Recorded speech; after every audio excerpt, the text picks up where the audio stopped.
Hood rich. What's good, Hood Rich fam? Hood Rich Credit Tavern. Look, y'all, let's get straight into it. So I'm gonna drop some quick little sauce when it comes to getting approved for high limit funding. I've been getting a couple DMs saying, yo, Hood Rich, I'm trying to get approved for some high limit funding, but I can't get a good business bank rating for some high limit funding. And for the people that don't know what business bank rating is, there's different type of tiers. I'm gonna put them right here.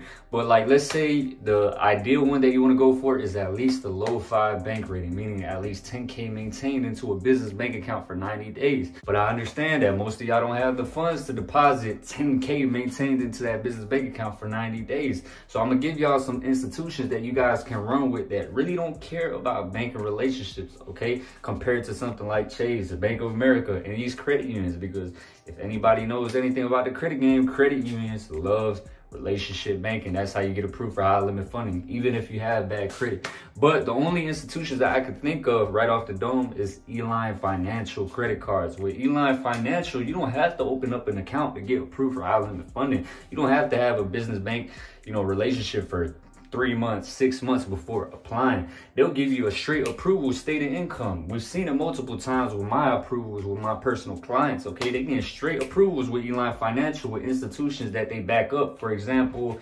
Ameris Bank, I'll put it right there. That's a good institution you guys can go to. One locally in my area is, let me think.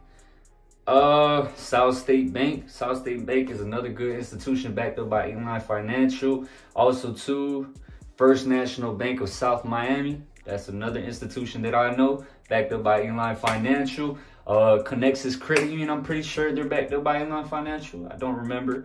Spectra Credit Union is backed up by Eline Financial. So Eline Financial is known for pulling your TransUnion credit report. There's some rare cases where they might pull your Equifax report, but that's very rare. It's most of the time TransUnion, okay, y'all? And I've told you guys, with Eline Financial credit cards, they do something weird. Like, for example, let's say you're trying to get approved for a credit card with Eline Financial. For some reason, they want to have all your bureaus unfrozen, okay? Y'all know I always tell y'all guys when it comes to credit card stacking, you guys don't want to have all your bureaus unfrozen, because let's say an institution, they might want to pull 2 bureaus at a time. Like, for example, American Express.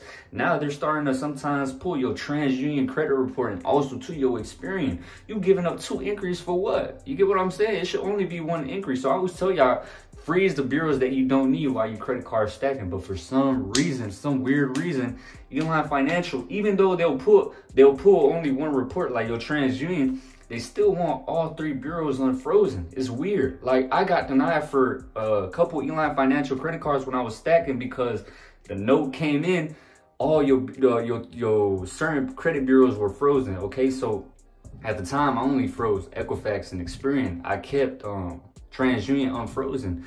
And even though they pulled from that bureau, they wanted all 3 reports frozen. And a couple of my clients got the same results. They got denied because Eline Financial said the same shit, okay? So that's a little data point I want you guys to know. So hopefully y'all enjoyed this quick little video. Go for Eline Financial credit cards without establishing business bank rating. Y'all run up a bag. Y'all have a good day the Hood Rich way. I got a lot of energy today, guys.